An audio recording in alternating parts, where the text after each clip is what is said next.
মাথায় রাখবেন, নিজের গুনাহই গুনাহা নয়, সন্তানের অনেক গুনাহের দায়ভার কিন্তু বাবাকে কিয়ামতের দিন বহন করতে হবে। যদি কিয়ামতের দিন আল্লাহর বিচারের কাঠগড় থেকে নিজেকে বাঁচাতে চান, আপনার ছেলেকে অল্প বয়সের চরিত্রবান মেয়ে দেখে বিয়ে দিয়ে দেন, সামনে আসতে শিক্ষা। আপনারা ঠিক বললেও ঠিক, না বললেও ঠিক। এর কারণ হচ্ছে, আমি কোনো কথা ফানিলি বলছি না, don't take it as funny, no. আমার কথা স্পষ্ট, ক্রিস্টাল ক্লিয়ার। আপনি যদি আপনার ছেলেকে সঠিক বয়সে বিয়ে না দেন, আপনার ছেলে যত ঘাটে পানি খাবে প্রত্যেকটার দায়ভার কিয়ামতে আপনাকে বহন করতে হবে। আব্বাজান রাইট টাইমে বিয়ে দিয়ে দেন। তবে হ্যাঁ, আব্বাজান বলবে, হুজুর আপনাকে এত ভালোবাসি, আপনি কি বললেন, আমার সাথে তখন ইনকাম করাই শেখে নাই। একটা সলিউশন দিচ্ছি আব্বাজান, শোনেন। আপনি আপনার ছেলেকে বলেন যে, বাপ তুই বিয়ে কর, তোর বউকে 2 বছর আমি চালাবো, যা। বাপ কি একটা মেয়ের 3 বেলার খাবার দিতে পারে না? এক কথা কারে কই, পারে না? পারে না? পারে, কিন্তু কেন দেয় না? মনোমাইন্ড খারাপ সমাজের জন্য। বলে যে একটা সামাজিকতা আছে, মেয়ে আসবে রাজকন্যার মতো পালকিতে আসবে, BMW-তে আসবে, ওই দেওয়া লাগবে, 10 লাখ দেনমোহর হবে। এই চিন্তা করতে করতে সমাজে জেনার সংখ্যা বেড়ে গিয়েছে, বিয়ের সংখ্যা কমে গিয়েছে। পাবনার ভাইরা, আব্বাজান আপনি আপনার ছেলেকে সাপোর্ট দেন মেন্টালি অ্যান্ড ফাইন্যান্সিয়ালি। আল্লাহ আমার বাবাদেরকে বোঝার তৌফিক দান করুক, পড়া আমিন। রাগটা করেন নাই তো আপনারা কেউ? আমাকে ইনশিওর করেন, রাগটা করেন নাই তো আবার কেউ? সেকেন্ড কথা, আমার প্রিয় কলিজার টুকরা বোনদের জন্য। হ্যাঁ সোনামণি, আগে ঠিক বলা যাবে না, লেট মি টক। অনেক বোনেরা আজকে মাহফিলে বোরকা পরেই আসছেন, হিজাব পরে আসেন, আমি জানি। আপনাদের জন্য আমি মন থেকে কিছু কথা বলছি, প্রিয় বোন, মন থেকে শুনবেন, কান খাড়া করে শুনবেন। হিজাব আর নিকাব পড়লেই কিন্তু আসলে দিনদার হওয়া যায় না। আমরা দেশে দেখেছি, যত মেয়ে পার্কে প্রেম করে তার 80 ভাগেরও বেশি বোরকাওয়ালিরা প্রেম করে। যুবক ভাই, তাহলে বলবেন, হুজুর বোরকা তো পড়ে আছে, দেখলে মনে হবে यार ये तो अभी के अभी जन्नत से दुनिया में भाग के आई है यार, इतनी अच्छी लड़की तो मैंने जिंदगी में कभी भी नहीं देखा यार, इतनी अच्छा कोई हो सकता है? मेरे दोस्त, बात तो ये है कि ऊपरे फिट फाट ভেতরে পুরোটাই সদরঘাট। আমার প্রিয় বোন, I respect you from my heart, আমি দিল থেকে সম্মান আপনাকে করি, বাট বোরকাকে প্রেমের হাতিয়ার হিসেবে ইউজ করলে আপনার চরিত্র খারাপ হয়ে যাবে প্রিয় যুবক ভাই। অতএব নিজেকে বোরকায় দিনদার নয়, চরিত্রে দিনদার বানানোর চেষ্টা করতে হবে। আল্লাহ তৌফিক দান করুক। এই তোমরা আমিন কও না কেন রে ভাই? রে ভাই, আরেকবার কোন আমিন। সেকেন্ড মেসেজ বলেই শেষ করছি, প্রিয় বোন আমার, বিয়ের সময় আসলে ওই টাকাওয়ালা টাকলাকে বিয়ে না করে চরিত্রবান যুবককে বিয়ে করে। কিছু মেয়ের রুচি এত খারাপ, যুবক যদি দিনদার, 5 ওয়াক্ত নামাজি, দাড়িওয়ালা যুবক হয় পছন্দ না, গাঞ্জাখোর পছন্দ হয় কিছু কিছু মেয়েদের, আর কপালে বাসও খায় সেই লেভেলে।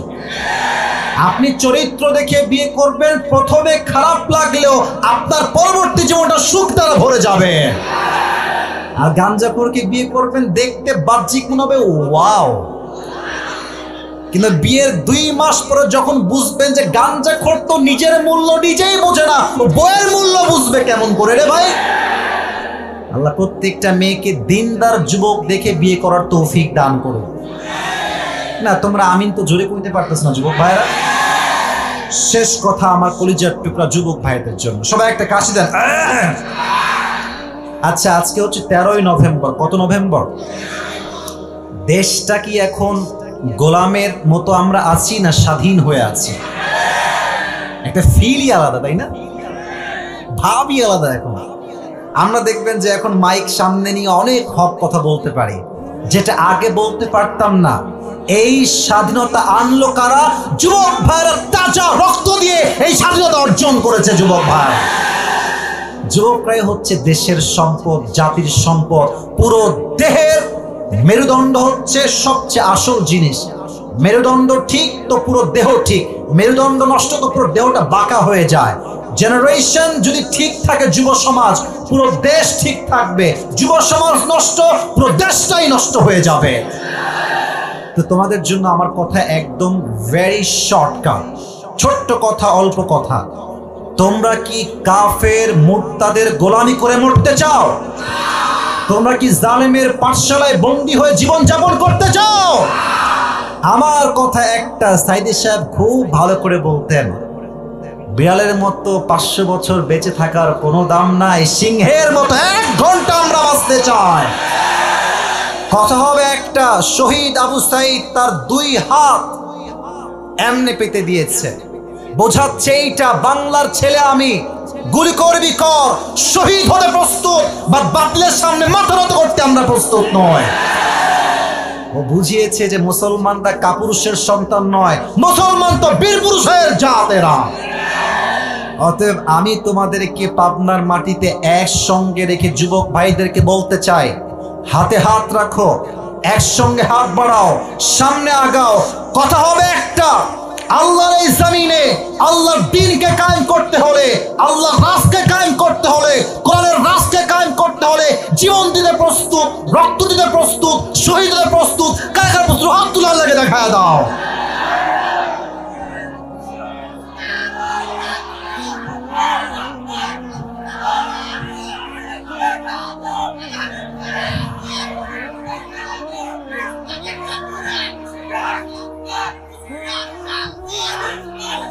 আল্লাহ কবুল করো, পড়া আমিন, জোরে সোরে পড়া আমিন। আমার সঙ্গে তাকবীর দেন সবাই, সবাই একটা কাশি দেন, গলা ঠিক কর। একবার দিবেন বীরের মতো, বাঘের মতো, সিংহের মতো গর্জন দিয়ে, লিল্লাহি তাকবীর। আজকের মাহফিলে তাফসীর হবে কোরআন থেকে, আপনারা থাকবেন তো ইনশাআল্লাহ? আগেও বলেছি কেউ উঠে গেলে তেইনা ধইরা বসায় দিবেন, রাজি আছেন তো ইনশাআল্লাহ?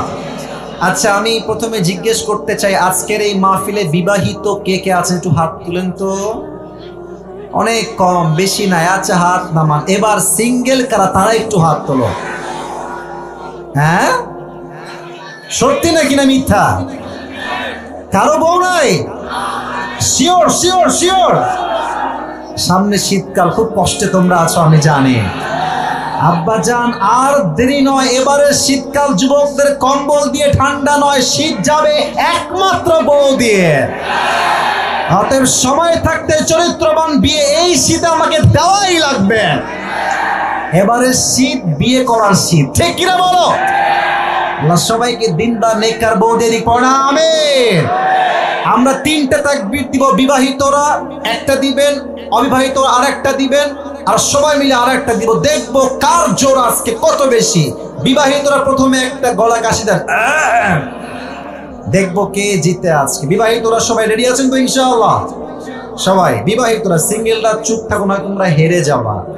বিবাহিত ভাইরা তাকবীর দেন একটা। Just married people, single people is not allowed here in this point actually. বিবাহিত ভাইরা তাকবীর দেন, লিল্লাহি তাকবীর। এই সাউন্ড অনেক ভালো আছে রে সিঙ্গেল ভাইরা, হেরে যাবো নাকি তোমরা সবাই? ওকে, লেটস ট্রাই। সবাই সিঙ্গেল ভাইরা কাশি দেন। হ্যাঁ হ্যাঁ হ্যাঁ হ্যাঁ, মাশাআল্লাহ। লাইনে আসেন আপনারা, দেখা যাক কে পারে। লিল্লাহি তাকবীর। বিবাহিতরা fail. I am so sorry, বিবাহিত ভাইরা ফেল করে গিয়েছে। এবার আমরা সবাই মিলে তাকবীর দিব, এমন তাকবীর দিবেন স্যার আমরা সবাই মিলে স্টেজ ভেঙে নিচে পড়ে যাব। দেখা যাক কে কত পারে, একবারই দিবেন। লিল্লাহি তাকবীর। আল কোরআনের আলো। ভুল হয়েছে, সরি টু সে দ্যাট। আমাদের বলতে হবে সংসদে যান, কারণ আমি আসিফ সারা জীবন ওয়াজ করে তা করতে পারবো না সংসদে আইন পাশ করলে যা বাস্তবে রূপ ধারণ করবে। আমি আসিফ সারা জীবন ওয়াজ করবো সুদ বন্ধ করেন, সুদ বন্ধ করেন। 10 জন লোক ভালো হইলে হতেও পারে, পসিবিলিটি আছে। বাট আজ যদি সংসদে আইন পাশ হয়, যেই সুদ খাবে 10 বছরের জেল, এই দেশের সুদটা 1 মাসেই বন্ধ হয়ে যাবে। আমরা বলবো সংসদে যান। Let's try again together. আল কোরআনের আলো, আল হাদিসের আলো, কোরআন হাদিস যেখানে, জোরে কোরআন হাদিস যেখানে, আলেম ওলামা যেখানে, পাবনাবাসী যেখানে, ঈশ্বরদীবাসী যেখানে, আল্লাহ তাআলা মন থেকে দোয়া করছি, আল্লাহ কবুল করুন, পড়া আমিন। আমি তাফসীর শুরু করছি, একটা অ্যানাউন্সমেন্ট দিয়েই তাফসীর শুরু করতে চাই। আজকে আপনাদের পাবনাদের ভাইদের জন্য, পাবনার ভাইদের জন্য একটা গিফট নিয়ে আসছি আমার পক্ষ থেকে, নেবেন তো? দেখে খুব নর্মাল মনে হচ্ছে, normal but it's brand man, show off করলাম, ভাব নিলাম একটু বেশি। তো এটা কেন বললাম, ভাবটা নিলাম যে এটা আমার টুপি, অনেক শখের টুপি, নিজে অর্ডার দিয়ে বানায় নিয়ে আসছি আমার সাইজে আর কি। তো এই টুপিটা আমি আজকে গিফট করতে চাই যে কোনো একজন যুবককে, বা যে কোনো একজন মুরব্বীকে, বা যে কোনো একজন ছোট্ট বাচ্চাকেও দিতে প্রস্তুত আছি আমি, বাট যোগ্যতা লাগবে একটা। কয়টা? কথা কোন কয়টা? আমি আসিফ এখন যে আয়াত থেকে তাফসীর বা যে সূরা থেকে তাফসীর পেশ করব, আমার পুরো লেকচারটাই হবে কনস্ট্রাকটিভলি ইনশাআল্লাহ, পুরোটাই গঠনমূলক হবে। যদি কোনো যুবক, আচ্ছা একটা সুযোগ আছে, আপনি চাইলে আপনার অ্যান্ড্রয়েড ফোন বা আইফোনের নোটপ্যাডে লিখতে পারেন, নো প্রবলেম অ্যাট অল, চাইলে লিখতে পারেন। অথবা আপনি চাইলে আপনার ডায়েরিতে কলমে লিখতে পারেন, no problem, not a big deal. তবে হ্যাঁ, ওয়াজ যখন শেষ হয়ে যাবে, পুরো আয়াতের তাফসীর বা সূরার তাফসীর যখন শেষ হয়ে যাবে, আমি বলবো আমি যা যা বলেছি কে বলতে পারবে, একজন দাঁড়াবেন, একজন সুযোগ দেওয়া হবে। যদি আপনি আমার প্রশ্ন অনুযায়ী উত্তর করতে পারেন, তবেই আজকে এই টুপিটা আপনার মাথায় আমি পরিধান করাই দেব। রাজি আছেন? একটু কমে গেছে ইনশাআল্লাহ, বলেন সবাই ইনশাআল্লাহ। শেষ তাকবীর দেন, লিল্লাহি তাকবীর। আজকে যেই কিতাব থেকে আমরা তাফসীর করব, এই কিতাবটার নাম হচ্ছে আল কোরআন। কিতাবটার নাম, যেই পারার থেকে তাফসীর করব আমি প্রশ্ন করেও জবাব দিবেন সবাই এক বাক্যে একসাথে একই টাইম। 30 নম্বর পারা। যুবক ভাইয়েরা, মুরব্বী আব্বাজানরা, পাবনার ভাইয়েরা, কত নম্বর পারা? Right answer. যে সূরা থেকে আমরা তাফসীর পেশ করব, সূরাটার নাম হচ্ছে সূরাতুল কাউসার। বলেন সবাই সূরাতুল। এটা হচ্ছে কোরআনুল কারীমের সবচেয়ে বড় সূরা। বড় না ছোট? শুধুই কি ছোট না সবচেয়ে ছোট? আচ্ছা, এই সূরার আয়াত সংখ্যা হচ্ছে মোট 3টা। বলেন সবাই কয়টা? ওদিকে সাউন্ড খুবই কম, লেটস ট্রাই अगेन। কয়টা?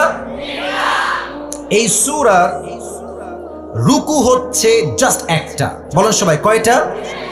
এই সূরাটা হচ্ছে কোরআনুল কারীমের 108 নম্বর সূরা। 100 কত নম্বর সূরা? 8। আর এই সূরার শেষ এন্ড ফাইনাল কথা হচ্ছে, এটা মাদানী সূরা নয়, এটা হচ্ছে মাক্কি সূরা। সুবহানাল্লাহ পড়ে সবাই। এবার আসুন আমার তাফসীরের দিকে ঢুকে যাই। ইমাম সালাউল্লাহ পানিপত্তি রহমতুল্লাহি আলাইহি লিখেছেন, কেউ যদি কোরআনের কোন একটা সূরা অথবা ভার্স অথবা চ্যাপ্টারের তাফসীর করতে চায়, 5টা বিষয়ে কথা বলা সবচেয়ে জরুরি। হাত দেখাচ্ছি, আঙ্গুল দেখে বলেন তো পাবনার ভাইয়েরা কয়টা বিষয় জরুরি? There are 5 things that is most important to talk about. কথা আপনাকে বলতে হবে 5টা বিষয় যদি আপনি তাফসীর করতে চান। নাম্বার 1, যদি কেউ আয়াতের তাফসীর পেশ করতে চায়, প্রথমেই লাগবে শুদ্ধ তেলাওয়াত।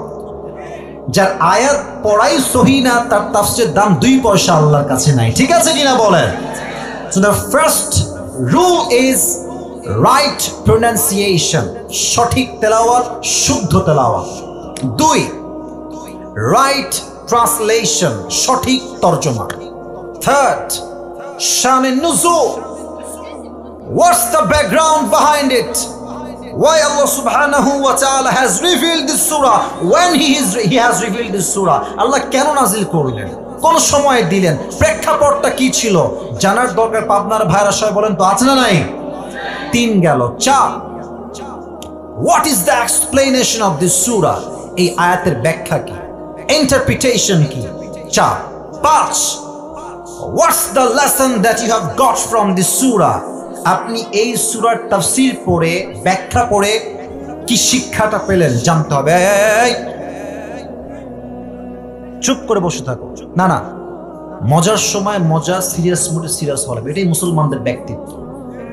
আপনি সবসময় হাসবেন, মজা করার ব্যক্তিত্ব নষ্ট হয়ে যাবে তো। অলওয়েজ হাসাহাসি নয়, হাসার সময় হাসাহাসি, যখন কান্নার ওয়াজ কান্না, হাসির ওয়াজ হবে হাসি হবে, ঠিক কিনা বলে? আমি এখন পুরো সিরিয়াস মুডে কথা বলছি, বাবুরা একদম ডিস্টার্ব করবো না। আপনারা একটু দেখে দেখেন, যে যুবক ভাইরা আছে দেখে রাখবেন, আর কোনো সাউন্ড চাচ্ছি না। রাজি আছেন তো ইনশাআল্লাহ? প্রথমে আসুন সূরার সঠিক তেলাওয়াত আমি পড়ছি। কেউ মোবাইল ফোনে হাত দিবেন না, ফেসবুকে যাবেন না। মায়েরা বোনেরা প্লিজ মেহেরবানি করে, আমি অনেক রিপোর্ট পাই আমার ফেসবুক পেজে যে মেয়েরা মাহফিলে এসে ফেসবুকে মেসেঞ্জারে কথা বলে, ভিডিও কলে কথা বলে। What is this? আপনি কি মাহফিলে ওয়াজ শুনতে আসেন না ভণ্ডামি করতে আসেন? এখানে ওয়াজ শুনবেন, কোরআন পড়বো আমি, ফাস্তামিউ লাহু, কলিজার থেকে শ্রবণ করতে হবে, ঠিক কিনা বলেন পাবনার ভাইরা? আমি তেলাওয়াত করছি প্রথম শব্দ থেকে। আউযু বিল্লাহি মিনাশ শাইতানির রাজীম। বিসমিল্লাহির রহমানির রহিম। ইন্না আ'তাইনাকাল কাউসার ফাসাল্লি লিরাব্বিকা ওয়ানহার ইন্না শানিআকা হুয়াল আবতার। আল্লাহু আকবার। শুদ্ধ তেলাওয়াত ডান। সেকেন্ড পার্ট হচ্ছে ট্রান্সলেশন, তরজমা।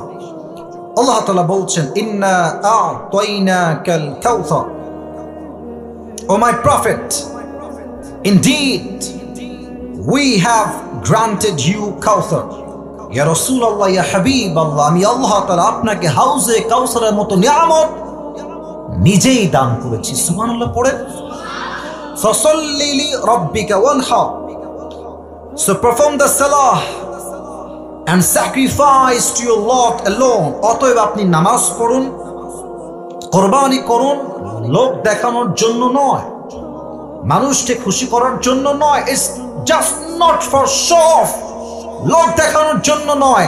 আমার নামাজ, আমার কোরবানি এক সপ্তাহ খুশির জন্য হবে। তিনি কে? সেকেন্ড আয়াতের তরজমা। থার্ড, ইন্না শানিআকা হুয়াল আবতার, O my prophet, indeed the one who hates you is truly cut off from any goodness.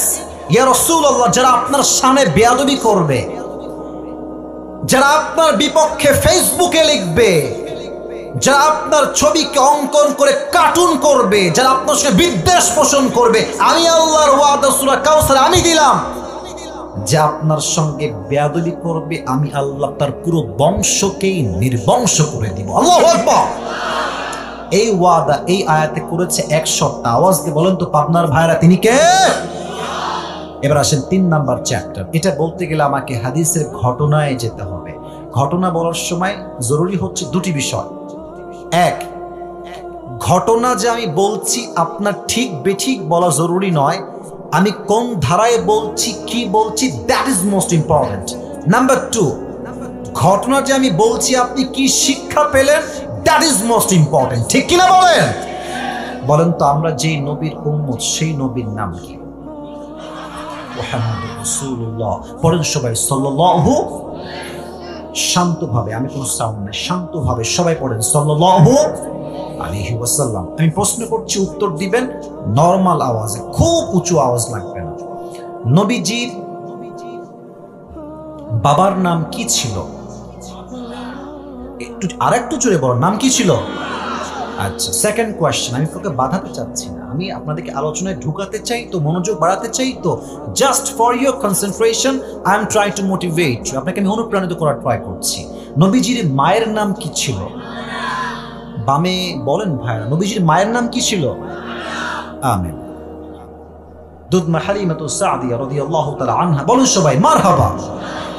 আচ্ছা, নবীজির চাচার নাম কি ছিল? আরে ভাই জানেন তো, ভয় কেন লাগছে? বলেন না সবাই, নবীজি চাচার নাম কি ছিল? আবু তালেব। নবীর দাদার নাম কি ছিল? Abdul Muttalib. শেষ প্রশ্ন, last question in this point. নবীজির বউ তো ছিল মোট 11টা পাবনার ভাইরা। মোট কয়জন ছিলেন? নবীজির প্রথম স্ত্রীর নাম কি ছিল? সবাই বলেন এক বাক্যে। খাদিজাতুল কুবরা রাদিয়াল্লাহু তাআলা আনহা। বলেন আল্লাহু আকবার।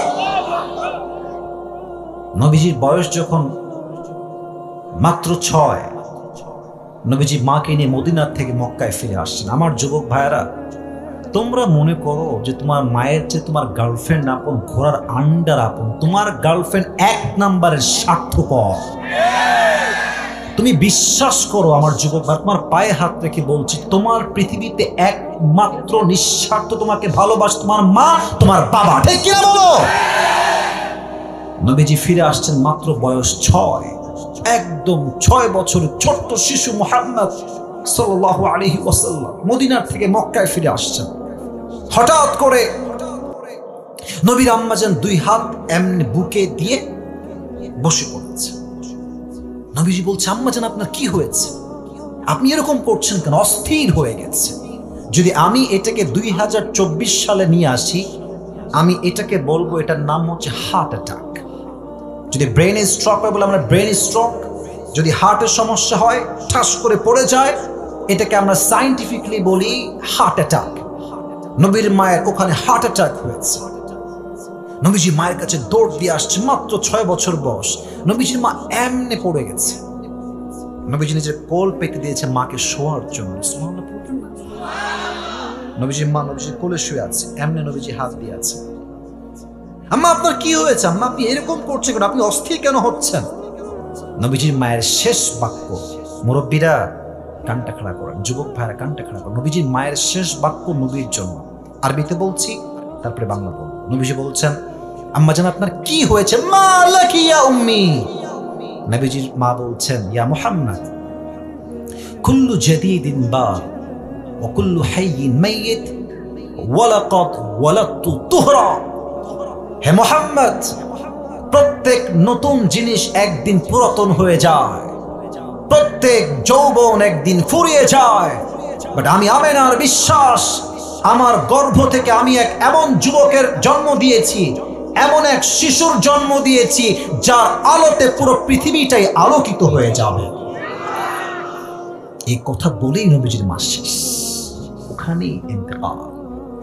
আমার দিকে তাকান, নিজের মাকে একটু এখানে নিয়ে আসেন যে আপনার মা আপনার কোলে চোখের সামনে শেষ। ভাবেন, আল্লাহ না করতে আপনি ভাবেন। আমি যখন ওমরা করতে গেলাম, নবীজি মায়ের কবর যখন আপনারা হজে যাবেন, ওমরায় যাবেন, দেখলে অবাক হয়ে যাবেন। চতুর্পাশে পাথর আর পাথর, এ পাশেও পাহাড়, এ পাশেও পাহাড়, হিল ট্রাক্স এরিয়া, এদিকে পাথর ওইদিকে পাথর। আপনি অবাক হবেন যে নবীর মায়ের কবরটা এখানে দিল কেমনে? খালি পাথর আর পাথর।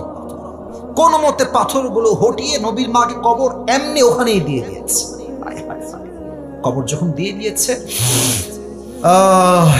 নবীজি মায়ের কবরে, আমার হাত দেখেন, আমার কপাল দেখেন, এমনি ভুট হয়ে আছে। আমি দেখাতে পারছি না exactly at that way, but আমি বলছি কি আমার চেহারা দেখেন, এমনি ভুট হয়ে গেছে, 2 হাত এমনি কবর রেখে দিয়েছে। ডাক দেব, আম্মা জান আপনি কোথায় গেলেন?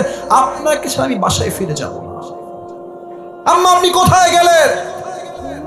এদিকে উম্মে আইমান, নবীজির দাসী ছিলেন একজন উম্মে আইমান, এমনি নবীর হাত ধরে টানছে, মুহাম্মদ কাম ব্যাক, ফিরে আসো, তোমার মা কখনোই ফিরে আসবে না, বের হয়ে আসো, চলো বাসায় চলো। এমনি টেনে হিচড়ে ধরে পাহাড় থেকে নিচে নেমে গেছে, অনেক দূর নিয়ে গেছে মুহাম্মদ সাল্লাল্লাহু আলাইহি ওয়াসাল্লামকে।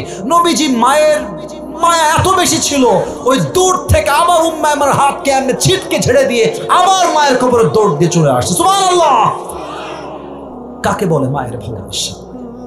দীর্ঘ 57 বছর পর, হায়াতের শেষ জীবনে 63 বছর বয়সে নবীজি আবার মায়ের কবরে আসছেন। এসে বলছে, এই সাহাবা একরাম তোমার সবাই বাসায় ফিরে যাও, আমি এখানে একাই থাকবো। নবীজি মায়ের কবরে একাই আছেন। আমি নবীজির আকৃতি বোঝাবার জন্য আমার কাছে স্পেস নাই। দেখবেন মাঝে মাঝে বাচ্চারা চকলেট চাইলে যদি আপনি না দেন, দেখবেন যে এই 2 হাঁটু এই পর্যন্ত তুলে আর এই 2টা হাত দিয়ে এমনি কাঁদে। আমার কথা কি বোঝা যায়? এই 2 হাত তুলে এই বুক বরাবর নিয়ে আসে, দেখবেন দেওয়ালের সঙ্গে হেলান দিয়ে এমনি চুপ করে পাগলের মতো কাঁদে বাবুরা, বাচ্চারা। নবীজির 63 বছরের জীবনের শেষ মুহূর্তে হায়াতের নবীজি মায়ের কবরের কাছে এমনি হাঁটু তুলে 2 হাত এমনি ঢেকে দিয়ে বসে বলছে, আম্মা জান আপনি যাওয়ার পরে আমি বুঝতে পারলাম দুনিয়াতে মা ছাড়া সবার ভালোবাসায় স্বার্থ লুকিয়ে আছে, আর কেউ মায়ের মতো ভালোবাসতে পারে না। এক নাম্বার বাক্য মায়ের কবরের সামনে। দুই নাম্বার বাক্য, এটা খুবই সেন্সিটিভ। দুই নাম্বার বাক্য নবীজির মায়ের কবরের সামনে। নবীজি বলছে, আম্মা জান, যদি আপনি বেঁচে থাকতেন, আবারও বলছি হাদিসটা, I repeat again, I quote again, আমি আবার বলছি, ও আম্মা জান, যদি আপনি বেঁচে থাকতেন দুনিয়ার জমিনে আমি আপনার কত খেদমত করতাম। ভালো করে শোনেন, এশার নামাজ আমি পড়তাম, আল্লাহু আকবার, দাঁড়িয়ে গেছি নামাজে, সূরা ফাতিহা পড়ছি, নামাজে দাঁড়িয়েছি নামাজে, আর আমার মা ওই ঘর থেকে বলছে, ইয়া মুহাম্মদ। আমি আবার বলছি, নবীজি বলছে আমি নামাজ দাঁড়িয়েছি এশারের নামাজ, আমার মা বলছে ইয়া মুহাম্মদ। আমি নবীজি নামাজ ছেড়েই বলতাম, লাব্বাইক আম্মা জান, আপনার খিদমতে আপনার সন্তান হাজির হয়ে যাবে। সুবহানাল্লাহ পড়ুন সবাই। নামাজ ছেড়ে দিতাম। থাক কথা, শেষ কথা, আম্মা জান, যদি আপনি আমার মা হয়ে দুনিয়ায় বেঁচে থাকতেন আমি আপনার এত খেদমত করতাম, এত খেদমত করতাম, এত খেদমত করতাম, পুরো পৃথিবী ইতিহাস হয়ে থাকতো যে মাকে ভালোবাসলে এইভাবেই ভালোবাসা যায়। সুবহানাল্লাহ। আজকে নিউজ পড়লাম সকালে, এই যে মাগরিব পরে আসার সময় দেখলাম এক ছেলে, এই আজকের একদিনের নিউজ, গার্লফ্রেন্ডের পাল্লায় পড়ে মাকে কুপিয়ে হত্যা করে ফ্রিজে ঢুকায় রাখছে। আজকের খবর। কত নিকৃষ্ট চিন্তা হতে পারে, কত জঘন্য চিন্তা হতে পারে। বেশিরভাগ যুবক মেয়েদের পাল্লায় পড়ে ছ্যাঁকা খেয়ে গাঞ্জাকে চরিত্র ইমান সব নষ্ট হয়ে যায় যুবক ভাইরা। তখন সে ভালো কাজ আর খারাপ কাজের মাঝে কোনো পার্থক্য খুঁজে পায় না। নবীজি এমনি কাবার সাথে হেলান দিয়ে কাঁপতেছে, আনাস আসছে, এসে বলছে, ইয়া রাসূলুল্লাহ, আপনার মন খারাপ কেন? আপনার চোখের কোঠায় পানি কেন ইয়া রাসূলুল্লাহ? নবীজি ডাক দিয়ে বলছে, আনাস, আমি হচ্ছে এমন একজন নবী, জন্মের পূর্বে আমার মা নাই, আমার বাবা নাই, জন্মের 6 বছর পরে আমার মা নাই, চাচা আবু তালেব সেও বিদায় নিয়েছে, আব্দুল মুত্তালিব সেও বিদায় নিয়ে চলে গিয়েছে, আমার একমাত্র কলিজার টুকরা বউ আম্মাজান খাদিজা সেও বিদায় নিয়েছে, আমাদের আম্মাজান। সুবহানাল্লাহ পড়বেন না নাউজুবিল্লাহ পড়বেন, তো হুঁচি হিসাবে আসবে না ভাই। না, আমি বলছি যে সুবহানাল্লাহ পড়বেন, নাউজুবিল্লাহ আপনার হিসাবই আসবে না। কারণ একটা মানুষের জীবনে এত কষ্ট শুনলে মানুষ তো অবাক হয়ে যায়, এত কষ্ট সহ্য করে কেমনে? আমাদের জীবনে একদিন অভাব, একবেলা খাইনি, বলে ভাই তুই কেমন আছিস? বলছে আমার জীবনে সুখ বলতে কিছুই নাই রে ভাই, আল্লাহ আমাকে কিছুই দেয় নাই। বাট নবীর এত কষ্ট, নবী যে একটা বাক্য বলছে, আলহামদুলিল্লাহ আলা কুল্লি হাল, যা হয়ে যাক যাক, আমি আল্লাহর রহমতে অনেক ভালো আছি। সুবহানাল্লাহ পড়েন। আনাস বলছে, নবীজি কি কষ্ট আর বলেন? বলছে আমার কানে খবর আসছে আম্মার ইবনে ইয়াসিরকে, সাহাবা একরামদেরকে কাফেররা কি করেছে? ডান হাত দেখেন, ডান পা এক উটে বেঁধেছে এমনি, এক উটের সাথে, বাম পা আর এক উটের সাথে বেঁধেছে এমনি রশি দিয়ে, দুই উটকে দুই দিকে ছেড়ে দিয়েছে। উটের চাপে এমন ভাবে চাপ লেগেছে, পুরো দেহের এই রান দেহ থেকে বিচ্ছিন্ন হয়ে আলাদা হয়ে গেছে। আমার কানে খবর আসছে বেলাল রাদিয়াল্লাহু তাআলা আনহুকে কাফেররা দুই হাত এমনে দিয়ে, এখানে একটা প্যারেক, এখানে একটা প্যারেক, আর বুকের উপরে বিশাল লম্বা একটা পাথর চাপিয়ে এইভাবে শুয়ে রেখেছে মরুভূমির উত্তপ্ত গরম বালুর ভেতরে। আমার কানে খবর আসছে কাফেররা সুমাইয়া রাদিয়াল্লাহু তাআলা আনহাকে শহীদ করেছে। এমন ভাবে আমি বলবো কেমনে, আগে রেপ করেছে সবাই মিলে।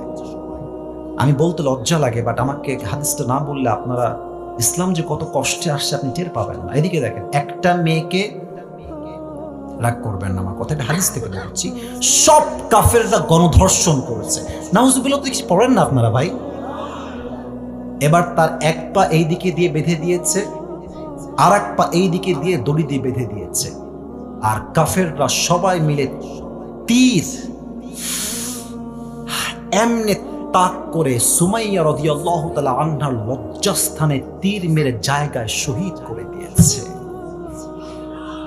একটা মেয়ের কি পরিমাণ কষ্ট আপনি চিন্তা করেন তো। সমস্ত কাফের মিলে ধর্ষণ করেছে, আর তার দুই পা দুই দিকে টানিয়ে রেখে দড়ি দিয়ে বেঁধে প্যারাক দিয়ে মেরে দিয়ে লজ্জাস্থানে তীর মেরে শহীদ করেছে। আল্লাহু আকবার, কি স্যাক্রিফাইস, কি জীবন, কি ঈমান, কি তাগড়া ঈমান তাদের। আর কাফেররা বলছে মুহাম্মদ, নাউজুবিল্লাহ, এবার জোরে বলবেন, বলছে মুহাম্মদ তোরে তোর রব ভালোবাসে না, তাই তোর কোনো সন্তান দুনিয়াতে বেঁচে নাই, তুই হচ্ছিস লেজ কাটা বংশের মানুষ। এই কথা আমি তো বলছি ব্যাখ্যার জন্য, আমার বলতো আমার হাত পা কাঁপতেছে, আমি কেমনে নবীর সামনে কথা বলতে পারি? বলছে তোর বংশের লেজ কাটা, তো কোনো পুত্র সন্তান বেঁচেই নাই। আচ্ছা বলেন তো, এই যে এতগুলো হাদিস বললাম নবীর জীবন থেকে, আপনার কি মনে হয় পাবনার ভাই, নবীর জীবনে কষ্ট কি কম না অনেক বেশি? আমাকে বলেন, অনেক কম না অনেক বেশি? এমনি হেলান দিয়ে নবীজি বসে আছেন। তো দেখেন, এই যে কথা বলছি, ডানে বামে কত যুবক মুরব্বীরা তাকায় আছেন আমার দিকে। একবার ডানে তাকাই, একবার বামে তাকাই, একবার সারের দিকে তাকাই, এইদিকে তাকাই, মাঝে মাঝে নিচের দিকেও তাকাই। তো আনাস কথাগুলো শুনতে শুনতে এত কান্না পেয়েছে আনাসের, আনাস মাথাটা নিচু করে, এখন কিন্তু হাদিসের মেইন পয়েন্টে আমি আছি, মূল কথায়, এমনি মাথাটা হালকা করে নামিয়েছে, কথা বলতে বলতে, in the middle of conversation, কথার মাঝেই মুখটা হালকা নামিয়েছে। জাস্ট 30 সেকেন্ড পরে চোখ তুলেছে, নবীর দিকে তাকিয়েছে। একটু আগে নবীর 2 চোখ বেয়ে বেয়ে পানি ঝরছিল, অশ্রু ঝরছিল। 30 সেকেন্ড পরে তাকিয়ে দেখছে নবীজির পুরো চেহারায় উজ্জ্বল ঝলমলে মুচকি হাসি বের হচ্ছে। সুবহানাল্লাহ। আনাস বলছে, নবী হে, কথা বলো না, থাক না, ওভাবেই থাক, কথা বলো না। ইয়া রাসূলুল্লাহ, আপনার চোখে তো পানি ছিল, আপনি হাসছেন কেন? নবীজি ডাক দিয়ে বলছে, আনাস, আমার হাসির কারণ হলো আমি সত্যি অনেক কষ্টে ছিলাম, বাট আমার কষ্ট দূর করার জন্য আল্লাহ রাব্বুল আলামিন এই মুহূর্তে আমাকে হাউজে কাউসারের মতো নিয়ামত এখনই জিবরাইল দিয়ে গিয়েছে। সুবহানাল্লাহ। এখন প্রশ্ন করবে আপনার অনেক যুবক ভাইরা, মুরব্বী, আচ্ছা হুজুর, আপনার ওয়াজ সবই বুঝলাম, নবীর হারিয়েছে 4 জন পুত্র সন্তান, নবী কষ্টে আছে, তো সন্তানের জায়গায় সন্তান দিলে সান্ত্বনা হয় যে ঠিক আছে সন্তান হারায় গেছে নবী, আপনি এই আর একটা সন্তান, বাট কোথায় সন্তান? তাফসীরের চ্যাপ্টার বুঝবেন, আউল ফাউল কথা না, তাফসীর বোঝেন। কোথায় সন্তান আর কোথায় পানি? পাবনার ভাই কোন তো বাহ্যিকভাবে পানির সঙ্গে সন্তানের কোনো মিল কি আছে? বোঝে নাই, কোনো মিল কি আছে? আমি আসিফের ছেলে মরে গেছে, আমি কষ্টে আছি, আল্লাহ বললো আচ্ছা যাও, ছেলে মরে গেছে, তোমাকে একটা মেয়ে সন্তান দিলাম, এটা নিয়ে সান্ত্বনা পাও। স্যার আমার কথা কি ঠিক আছে? আল্লাহ বলছে আপনাকে আমি হাউজে কাউসার দিলাম, হারিয়ে গেছে সন্তান, আল্লাহ দিচ্ছে হাউজে কাউসার, পানির মাঝে সন্তানের মাঝে তো বাহ্যিক কোনো মিল নাই, তো নবীজি হাসলেন কেন? ব্যাখ্যার দরকার যুবক ভাইরা মুরব্বীরা, আছে না নাই? তাফসীরের 4টা ব্যাখ্যা পেয়েছি, শুনবেন তো আপনারা সবাই। একজন যুবককে আমি চাই, লাল গেঞ্জি, লাল লাল লাল লাল বসো, লাল বাবাজি উঠা যাবে না, একদম ওয়াশরুম ছাড়া, যদি জরুরত হয় উঠবেন। একজন মুরব্বী চাই বা যুবক চাই যে দাঁড়িয়ে একটা তাকবীর দিবে বাঘের মতো। কে আছে? লিল্লাহি তাকবীর বলবে। কে আছে? না, নারায়ে তাকবীর বা লিল্লাহি তাকবীর বলতে হবে।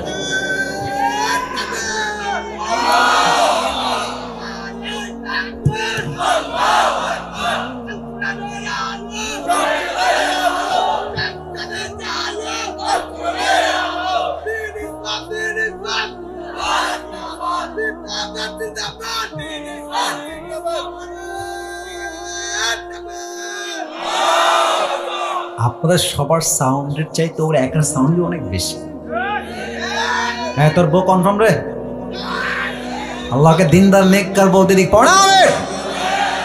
এক, বসে পড়, বসে পড়, আর কথা না। 1 নাম্বার ব্যাখ্যা, নবী হাসলেন কেন? আচ্ছা, আমরা যে শেষ নবীর উম্মত, আমরা সবাই খুশি না বেজার? দিল থেকে বলেন নাই তো, খুশি না বেজার?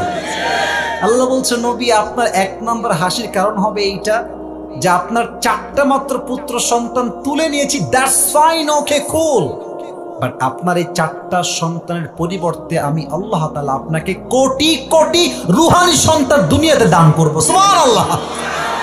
নবীজি হেসেছেন। 2 নাম্বার কারণ, অসাধারণ কারণ। আচ্ছা, এই দেশে পীরের ছেলে পীর এরকম আছে না নাই পাবনার ভাইরা? অনেকের বাবা পীর ছিলেন, দাদা পীর, খুব ভালো ছিলেন তারা, বাট ছেলে পীর হয়েছে যে যোগ্যতায় নয়, বাপ পীর তাই ছেলে পীর। বাপ ছিল আল্লাহওয়ালা, বাট ছেলে গাঞ্জা খাইয়া কলকিটাই না কুল পায় না। ঠিক আছে কিনা? আর বিশেষ করে কিছু মেয়েরা মাজারে গিয়ে, বাবা আমার একটা মেয়ে লাগবে, বাবা আমার একটা ছেলে লাগবে, বাবা আছে না নাই? প্রিয় আম্মা জান, আচ্ছা, আপনারা কি মাজারে কখনো গেছেন? আরে ভাই, গেছেন কিনা বলেন সবাই। দেখবেন যে মাজারের যে এন্ট্রান্স, যে মেইন ফটক গেট, দেখবেন কিছু ফকির থাকে একদম গেটে, হাতে থালা থাকে। আপনার ভাইরা কি থাকে? ঠিক বললে হবে না, বুঝতে হবে কি বুঝায়। আপনি পুরো বছরে গেছেন মাত্র একদিন, এই যাই ঘুরে আসি, বাবার দরবার দেখে আসি, দ্যাটস ফাইন, কুল, গেছেন। প্রিয় ভাই, আপনি বছরে গেছেন একবার চাইতে, আর এই ফকিরের বেটা ফকির পুরো জীবনটাই মাজারেই বসে আছে। ফকির এমনি থালা পেতে আপনাকে আগেই মেসেজ দেয় যে বাবু রে, বাবা যদি কিছু দেওয়ার ক্ষমতা রাখতোই তোর আগে আমি বড়লোক হয়ে যেতাম। বুঝলে বুঝপাতা, না বুঝলে তেজপাতা। আপনি যদি বাবার দরবারে চান মুসলমান ঘরের সন্তান হয়ে, আপনার মতো মূর্খ হয়ে জমিন আর দ্বিতীয় কেউ হতে পারে না। আল্লাহ বলছেন, নবী, যদি আপনার সন্তান বেঁচে থাকতো দুনিয়াতে, এমন একটা ফিতনা তৈরি হতো যে আপনার আগামীর প্রজন্ম আপনার সন্তানকে নবী বানিয়ে ফেলতো। যেমন ভাবে, ভালো করে শুনবেন, যেমন ভাবে আদম আলাইহিস সালামের সন্তান শীশ আলাইহিস সালাম নবী, ইব্রাহিম আলাইহিস সালামের সন্তান ইসমাঈল আলাইহিস সালাম নবী, ইয়াকুব আলাইহিস সালামের সন্তান ইউসুফ আলাইহিস সালাম নবী, দাউদ আলাইহিস সালামের সন্তান সুলাইমান আলাইহিস সালাম নবী। যদি তাদের সন্তান নবী হইতে পারে, তো আপনার সন্তানদেরকে উম্মতরা আবেগে পড়েই নবী বানিয়ে ফেলতো, ঠিক কিনা বলো? এই জন্য আমি আপনার সন্তানকে ছোট্টবেলাতে উঠাই নিয়েছি। 3 নাম্বার ব্যাখ্যা আরো অসাধারণ। আপনার সবাই মিজানুর রহমান আজহারীর নাম শুনছেন? শুনছেন তো, আসতে কেন, জোরে বলেন, শুনছেন না? আজহারী সাহেব তো অনেকে ভাবে পাবনায় আসে নাই, ভুল ধারণা, পাবনায় উনি আসছেন, but he was nothing at that time. তাকে কেউ চিনতই না। আপনি ইউটিউবে সার্চ করবেন, পাবনায় তিনি এসেছেন, পাবনায় তার মাহফিল এখনো রাখা আছে। সূরা মুলকের তাফসীর তিনি করেছেন, আমি নিজে শুনেছি সেই ওয়াজটা। তো সামনে এখন যে লোক আছে আমার সামনে, এর চাইতে মাত্র 3 গুণ লোক কম ছিল, মানে কম ছিল, বেশি না। এখন তো তার পরিস্থিতি এমন যে বাংলাদেশে এমন কোনো স্টেডিয়াম নাই যেখানে তার মাহফিল লোকের জায়গা দেওয়া যাবে। আপনি বলবেন তাফসীরের মাঝে আজহারীর নাম কেন আসলো? এখানে রিলেটেড বিষয়টা। আচ্ছা, উনি যখন খুব ফেমাস, আকাশে উঠছে একদম, অনেক লোক, আমাদের মতো কিছু হুজুররা ফতোয়া দিয়েছিলাম আমরা কাফের। কথা বলেন, কথা বলেন, কথা বলেন। ইভেন আমি তো দেখেছি আজহারী সাহেবকে যেই পরিমাণ লাঞ্ছনা সহ্য করতে হয়েছে, এটা বলার কোনো ভাষা নেই। আমাদের দেশে কিছু সুন্নি ভাইরা আছেন, ওই ঠান্ডা সুন্নি, গরম সুন্নি, মিঠা সুন্নি, আমি সবাইকে ভালোবাসি, কারোর সঙ্গে কোনো বিদ্বেষ নাই। বাট কিছু সুন্নি আছে জাস্ট জিলাপি খাওয়ার জন্য সুন্নি, এরা নামে আসে, আসলে কিন্তু তারা বাটপার আর ভণ্ড যুবক ভাইরা, ঠিক আছে কিনা বলো? সবাই না, কিছু সুন্নি আছে। তা আমি দেখেছিলাম এমনি ব্যানার টাঙায়ছে আজহারী সাহেবের, এই যে আপনার আমার ছবি দিয়েছেন, ওখানে এরকম ছবি দিয়েছে, ছবি দিয়ে মহিলা দিয়ে ছেলে দিয়ে জুতা দিয়ে ওনার মুখে জুতার বাড়ি দিয়েছে। নাউজুবিল্লাহ বলবেন না আপনারা সবাই? আচ্ছা, এবার আপনারা কন, কাফের ফতোয়া দিলেন, 6 প্যাক বলেছে তাই সে বেয়াদব, নবীর শানে বিরুদ্ধাচরণ করেছে, সে কাফের, সব বললেন, জুতার পিটাও করলেন মেয়েদেরকে দিয়ে। সম্মান কমলো না বাড়লো? আপনারা বুঝলে তো আমি কথা বলবো, কমলো না বাড়লো? কত বাড়লো? আল্লাহ তার সম্মানকে আকাশচুম্বী করে দিয়েছে, ঠিক কিনা বলো? আচ্ছা, এবার আসেন আল্লামা সাঈদী হুজুরের কথায় আসি। চেনেন তো আপনারা সবাই? আমাদের আওয়ামী ফ্যাসিস্ট ভাইরা কি ট্রাই করলেন, যে সাঈদী সাহেব হচ্ছেন রাজাকার, আর উনি স্পষ্ট ভাষায় বক্তব্য দিয়ে বলেছিলেন, যদি আমাকে কেউ রাজাকার প্রমাণ করতে না পারে, তার নামে 10 কোটি টাকার মানহানি মামলা করব। ইভেন উনি শেষ বাক্য এটাও বলেছিলেন, 1971 সালে রাজাকারের কোন কাদা মাটি সাঈদীর গায়ে লাগে নাই, লাগে নাই, লাগে নাই। আর একটা কথা উনি খুব বীরপুরুষের মতো বলেছেন, যে যারা আমাকে রাজাকার বলবে তারা পিতৃ পরিচয়হীন অবৈধ সন্তান। এখন দেখেন নিউজ কি হচ্ছে, যে যারা সাঈদী সাহেবকে রাজাকার হওয়ার জন্য সাক্ষী দিয়েছিল, তারা বলছে আমরা বাধ্য হয়ে সাক্ষী দিয়েছি, উনি আসলে রাজাকার নন। তাহলে এটাই হচ্ছে প্রমাণ, ওয়াতুইজ্জু মান তাশা ওয়া তুদিল্লু মান তাশা বিয়াদিকাল খায়র। সম্মান দেওয়ার মালিক আল্লাহ তাআলা, অসম্মানের মালিক আল্লাহ তাআলা। যখন সে কাউকে উঠাইতে চায় তাকে নামার অধিকার যোগ্যতা কারো কাছে থাকে না। যুবক ভাইরা, আল্লাহ বলছেন নবী, কাফেররা আপনাকে বলছে লেজ কাটা বংশের সন্তান আপনি, আপনার কোনো সন্তান দুনিয়াতে বেঁচে নাই। এই যে আপনাকে কাফেররা পাগল বলে, গালি দেয়, আপনাকে পাগল বলে প্রচার করতে চায়, আমি আল্লাহ রাব্বুল আলামিন কাফেরদের সমস্ত অপপ্রচারকে আমি আপনার পক্ষের শক্তি হিসেবে কবুল করে নিব। সুবহানাল্লাহ। কাফেররা যখন মক্কায় হজ করতে আসছে, হাজী সাহেবরা, আবু জেহেল ডাক দিয়ে বলছে, হাজী সাহেবরা শোনো, এই মক্কার জমিনে একজন নতুন পাগল আবির্ভাব ঘটেছে। এই পাগলের কথা যেই শুনবে সেই জাদুগ্রস্তের শিকার হয়ে যাবে। মানুষের স্বভাব হলো এরকম, যেই কাজটা নিষেধ করবেন ওই কাজটা করে বেশি। কথা ঠিক আছে কিনা বলেন? তো কাফেররা বলছে নবীজি হচ্ছে পাগল। এখন হাজিরা বলছে এই পাগলটা কে, একবার দেখতে তো অবশ্যই হবে। সবাই মিলে গেছে নবীকে দেখতে। এইদিকে তাকান, এই যে আঙ্গুলটা এমনে দুই কানে দিয়েছে এভাবে। সব হাজিরা গেছে নবীকে দেখতে, পাগলটা আসলে কে। নবীর কাছে গিয়ে দেখছে এত সুন্দর চুলগুলো পরিপাটি, এত সুন্দর দেহের ভাত, চেহারা, বডি স্ট্রাকচার, তার দেহের গঠন, তার চেহারা লাবণ্যতা দেখে, সৌন্দর্য দেখে, তার চুলের এত সুন্দর কাটিং দেখে, এত গোছালো কাটিং দেখে হাজিরা বলছে এই লোক তো জীবনেও পাগল হইতে পারে না। ঠিক কিনা বলে? এবার তারা এই কান থেকে হাত হটিয়েছে, তো দেখছে নবীজি মধুর কণ্ঠে কাবার সামনে বসে বসে সূরা রহমান তেলাওয়াত করছে। সুবহানাল্লাহ। ওই জায়গাতে হাজী সাহেব নবীর কণ্ঠে সূরা রহমান তেলাওয়াত শুনে বলছে তার আদর্শ জাস্ট আমরা গ্রহণ করব না, পুরো বিশ্বে তার আদর্শ ছড়িয়ে দিব। আল্লাহু আকবার। এই অপপ্রচারকে আল্লাহ প্রচার শক্তি বানিয়েছে, তাই নবীজি হেসেছেন। 4 নাম্বার ব্যাখ্যা বলছি, একজনও ওঠেন নাই আর একজনও উঠবেন না, বলেন সবাই ইনশাআল্লাহ। আল্লাহ বলছেন নবী, হাউজে কাউসারের মূল্য আপনি দুনিয়ায় বুঝবেন না, বুঝবেন কবে? যেদিন কিয়ামত কায়েম হয়ে যাবে। আচ্ছা বলেন তো, কিয়ামতের দিন এই মাঠ, এই মাটি, এটা কি মাটি থাকবে না তামা হয়ে যাবে? কথা বলেন, মাটি থাকবে না তামা হয়ে যাবে? তামা হবে কেন? সূর্যের 12টা মুখ সূর্য পুরো দুনিয়ার এই মাটির দিকে ছেড়ে দিবে কিয়ামতের দিন হাসরের মাঠে। রোদের তাপে পুরো জমিনটা আঙ্গারের মতো তামা তামা হয়ে যাবে। মানুষগুলো তৃষ্ণায় তাদের জিহ্বাগুলো কুকুরের মতো এমনি ঝুলতে থাকবে। আল্লাহর হাবিব বলেছেন সেই মুহূর্তে যেই বান্দা হাউজে কাউসার থেকে এক ঢোক পানি পান করবে, আল্লাহ তাকে কিয়ামত পর্যন্ত আর তৃষ্ণার মাঝে ফেলবে না। সুবহানাল্লাহ। আচ্ছা, এখানে একটা বাচ্চাকে দেখলাম না, এখন উঠলো মনে হয় বাচ্চাটা। কোথায় বাচ্চাটা? ওই যে ওকে একটু এদিকে নিয়ে আসেন তো। আমি আয়াতের তাফসীর করার জন্য ডাকছি, ওখানে ধমক দিব না, একটু এদিকে নিয়ে আসেন। বাবু, এখানে একটা বাবু আছে না, ওই যে বাচ্চা একটা, ওই যে বাচ্চা তোমার রুমালের পেছনে, এই যে মেয়ে, এই যে বাচ্চা চলে আসছে। বাবু তোমার নাম কি সোনামণি? জিসান। আচ্ছা, ওর বয়স কত হবে? এই 5, 6, 4, 5। আচ্ছা, ওকে 1 মিনিট দাঁড়ান, ওকে 1 মিনিট রাখেন। ওর দিকে তাকান তো সবাই। ওকে আমি ডাকলাম, দেখে বললাম এই শোনো, তুমি এই গ্লাসে করে বা এই বোতলে একটু পানি নিয়ে আসো। ও দেখবেন যে ঠিক আছে হুজুর নিয়ে আসছি, দেন যাবে নিয়ে আসবে, কোনো রিয়াকশন নেই। আচ্ছা, আর একটা পয়েন্ট দেখেন, ওকে আমি ডাকলাম, তাফসীর বোঝানোর জন্য এক্সাম্পল দিচ্ছি। এই বাবু এদিকে আসো। ওকে দিলাম চকলেট, আইসক্রিম, কোন, তারপরে আপনার চকলেট, এদিকে আপনার চিপস, আবার দিলাম 500 টাকা দিয়ে বললাম বাবু যাও 1 গ্লাস পানি নিয়ে আসো। এমন দৌড় প্যান্ট খুললেও টের পাবে। কেন বললাম এই কথা?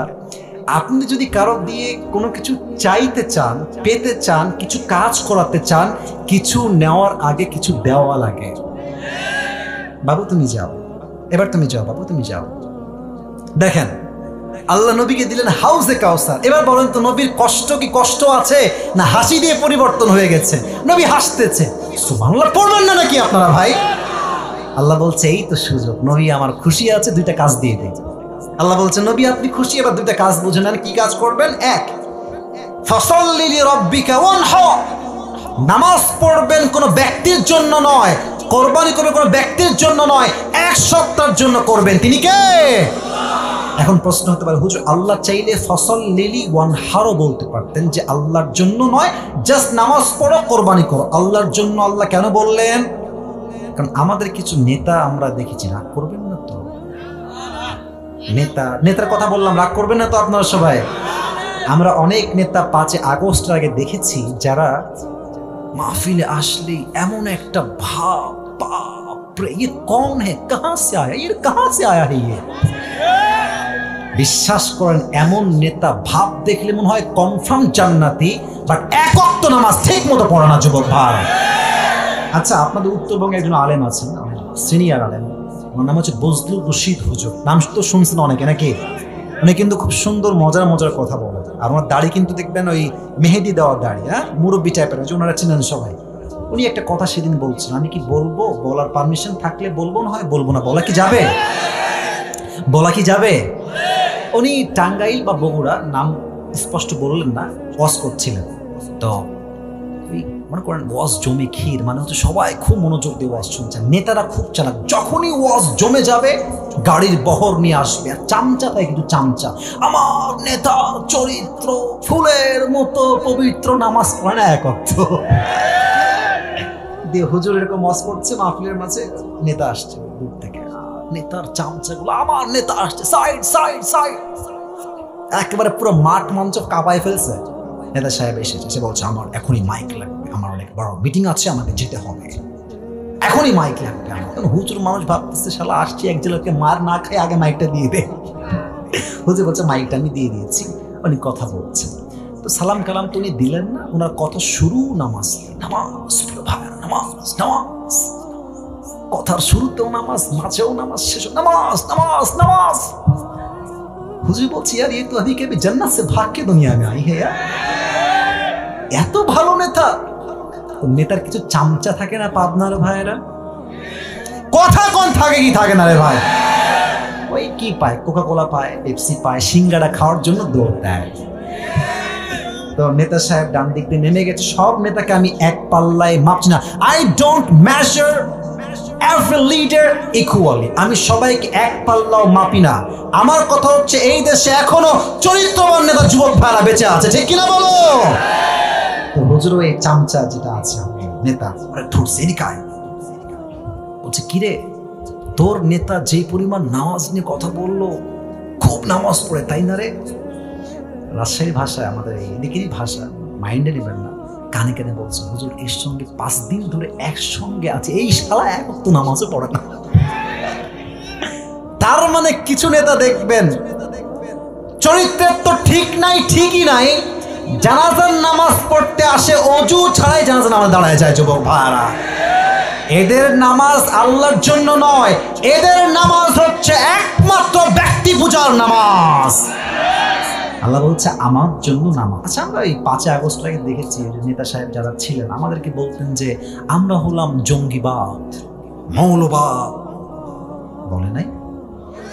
এই ইভেন্ট আপনারা দেখবেন যে মাহফিলের স্টেজ থেকেই বক্তা গ্রেফতার। কেন? বাবার বিরুদ্ধে কথা বলেছে। আপনারা বোঝেন না আমার কথা, কথা ঠিক আছে কিনা বলে?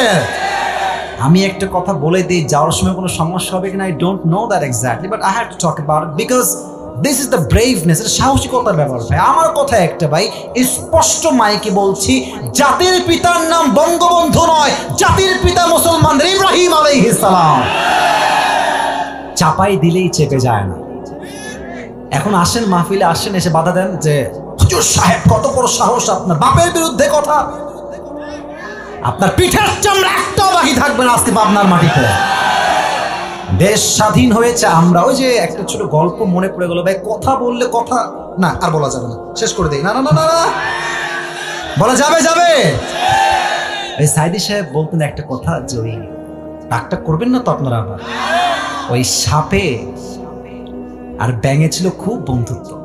তো একদিন ব্যাঙ বলছে যে সাপ, বন্ধু তোমার যে গায়ের রং গো, ওয়াও মাশাআল্লাহ অনেক সুন্দর, তোমার যে এমনি ফস ফস করো, জাস্ট ওয়াও, তোমার যে এই স্টাইলটা just looking like a wow, just wow, সত্যি খুব সুন্দর লাগে গো বন্ধু। তবে বন্ধু তোমার একটা বিষয় আমার মোটেও ভালো লাগে না। সাপ বলছে কি বিষয় বন্ধু, বলো আমাকে। বলছে বন্ধু তোমার রঙও ঠিকঠাক, ফসফসও ঠিকঠাক, সবকিছুই পারফেক্ট, বাট তুমি যখন হাঁটো বন্ধু এরকম তিরিং বিরিং করে হাঁটো, এই তিরিং বিরিংটা ভাল লাগে না।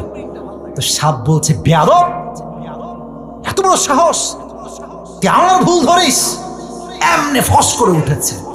আর ব্যাং বলছে ও বাবা এত প্রশংসা করলাম ভাল লাগলো না, একটা বদনাম করলাম গায়ে লেগে গেল। ব্যাং মারছে লাফ গিয়ে পড়ছে পুকুরে।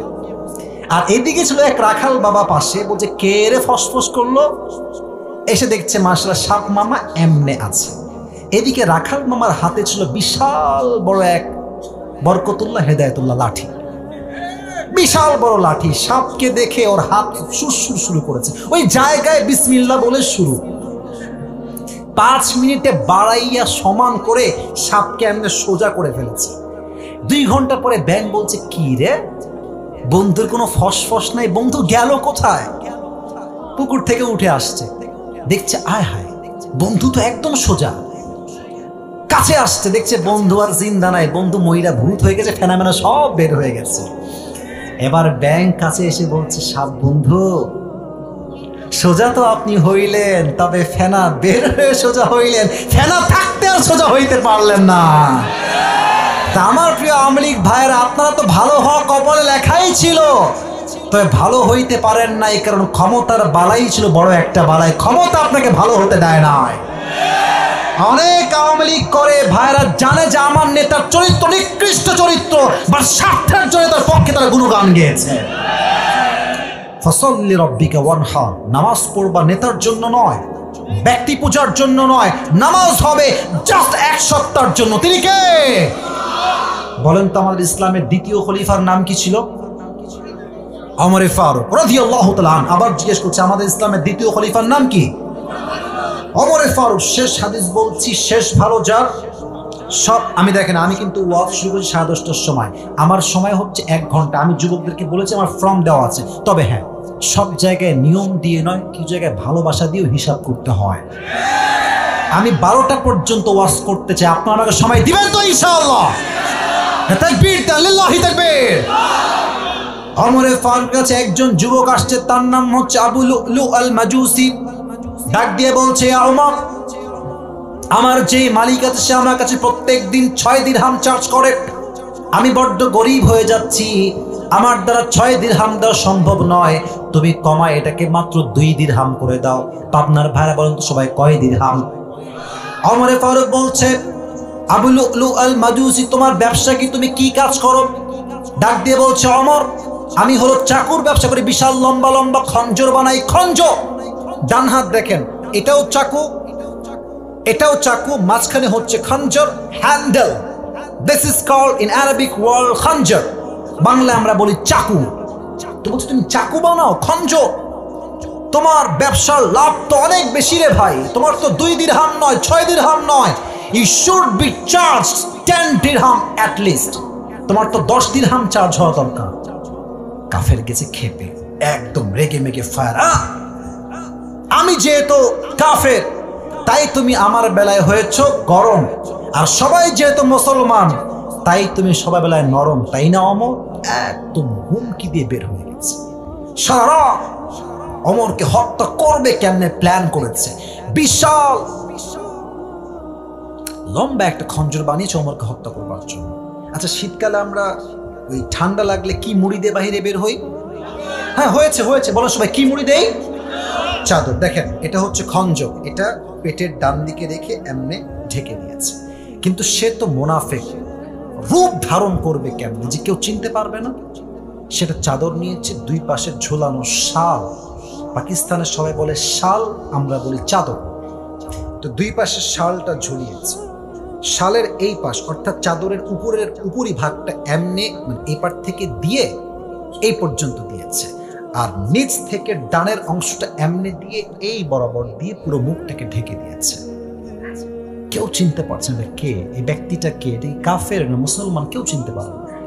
ওমর ফারুক ফজর নামাজ পড়াইতে আসছে, এসেই বলছে সফু সুফুফাকুম, কাতার সোজা করো, কাঁধে কাঁধ মিলিয়ে দাঁড়াও, আল্লাহু আকবার। হাত বেঁধেছে। এবার আমার চেহারা কেউ দেখবেন না, এবার হাদিস বুঝতে চাইলে আমার হাত যতটুকু পেটের দিকে দেখা যায় look at my hand, look at my বেলি সাইড, এই যে পেটের দিকটা দেখেন যতটুকু দেখা যায়। উনি প্রথমেই হাত বেঁধে সানা পড়েছেন, সূরা ফাতিহা পড়েছেন, কিরাত পড়েছেন, এরপরে আল্লাহু আকবার দিয়ে রুকুতে গিয়েছেন।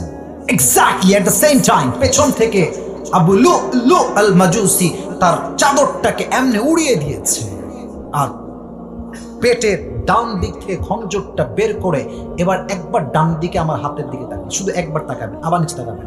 এটাও ছুরি, এটাও ছুরি, এটা হচ্ছে হ্যান্ডেল ধরার জায়গা। এবার পেটের দিকে তাকান, সবাই পেটের দিকে।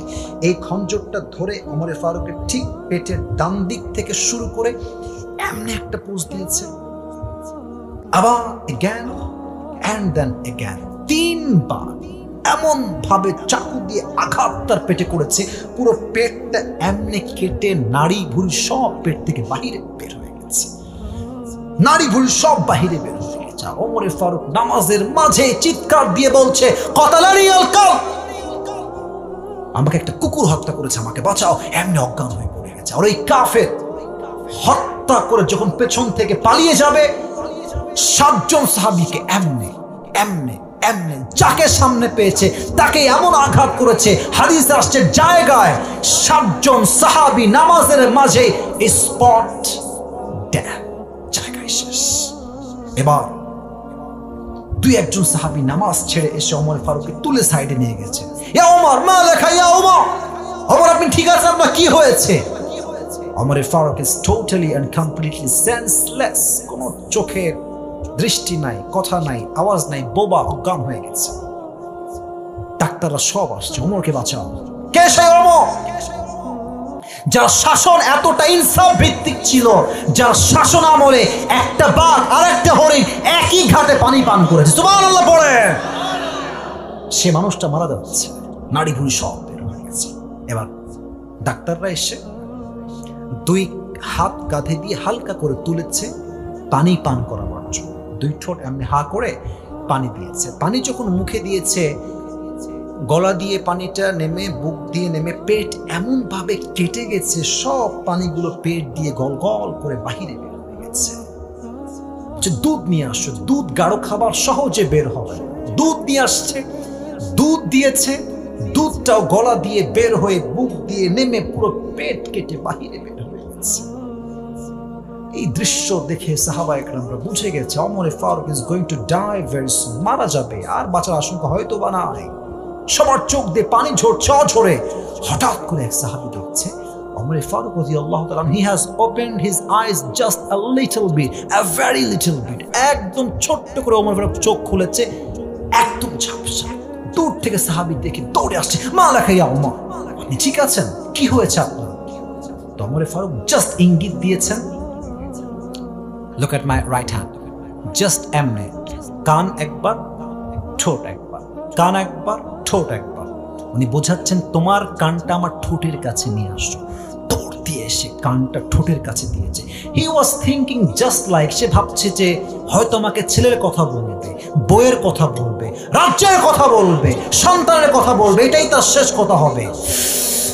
যখন সে কানটা তার মুখের কাছে বাড়িয়েছে, ওমর ফারুক জবান খুলে একটা কথায়, last time he asked this question, last প্রশ্ন তার, এই সাহাবী, আসল্লান নাস, আসল্লান নাস, আমার কোনো খবরের প্রয়োজন নাই, সন্তান লাগবে না, বউ লাগবে না, রাজ্য লাগবে না, আমাকে জাস্ট শেষ মুহূর্তে এই খবরটা দাও, আমার অজ্ঞান হওয়ার পরে আমার সাহাবীরা, আমার ভাইরা নামাজটা জামাতে আদায় করেছে কিনা সেই খবরটা আমাকে দাও। আপনি বুঝতেছেন নাকি না বুঝে সুবহানাল্লাহ বললেন? পেট কেটে নাড়ি ভুঁড়ি সব বের হয়ে গেছে, দেখলেই মানুষ বুঝবে মানুষ আর বাঁচবেই না, শেষ মুহূর্তে আছে। এই মুহূর্তে কোন কথা বলছেন? নামাজ, নামাজ, নামাজ। কোন সাহাবী? যেই নবী যাকে জান্নাতের টিকিট দিয়েছেন তিনি দেন নাই, আল্লাহ নিজেই দিয়েছেন।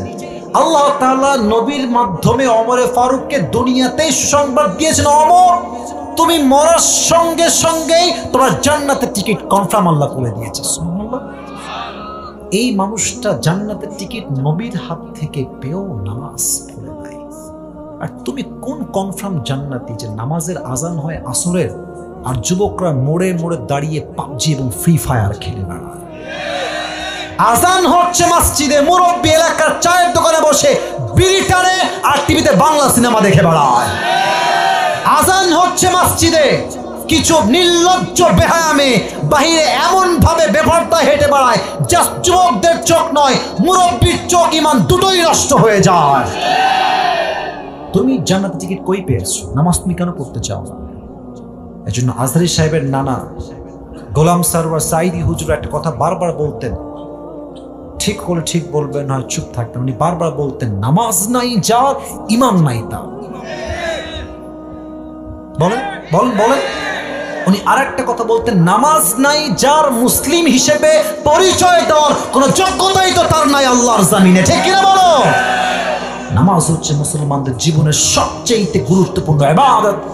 ফসল্লি লিরাব্বিকা ওয়ানহার, perform the salah and sacrifice to your Lord alone. নামাজ পড়বেন আল্লাহর জন্য, কোরবানিও করবেন আল্লাহর জন্য। Last ayah, I will translate of this ayah and then I will finish my speech. Inna shani'aka huwal abtar, O my prophet, indeed the one who hates you is truly cut off from any goodness. যে আপনার সামনে বিরুদ্ধাচরণ করবে, আপনার সম্মানে গুস্তাখি করবে, আমি আল্লাহ তার সমস্ত সম্মানকে মাটির নিচে মিশিয়ে ধূলিসাৎ করে দেব।